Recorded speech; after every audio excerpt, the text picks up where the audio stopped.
Faly miarahaba antsika rehetra indray.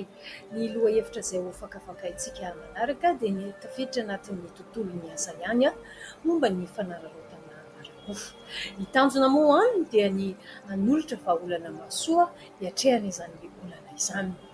Manaona tokoa ny fisehoan'izany eo ny ara-batana, misy ny fijery ratsy, fikasihana, fanoroana, fanerena mikasika sy ny sisa.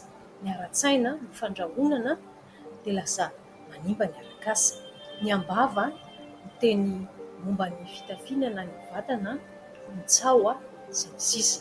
Ny an-tsoratra mety amin'ny SMS na amin'ny mailaka na amin'ny taratasy na sary na zavatra hafa tsy mendrika. Inona ary ny voka-dratsan'izany? Lasa manana rivo-piainana maloto sy mamoetra ianao. Ny kolontsaina lasa tsy matiamina intsony, miteraka aretina izy io ary indrindra ny stress. Inona ny vahaolana mandaitra ary? Fahalalana tsara momba ny ao amin'ny toeram-piasana, lasa manana paikady ianao izany. Lasa mahatoky tena ianao rehefa mahazo ny vahaolana mahomby io. Hampalalao ny hafa ny olanao mba hahafahanao mivelatra kokoa, hahafahanao miroso kokoa, hanana hevitra misimisy kokoa. Ho velabelarintsika io amin'ny fotoanan'ny fampiofanana.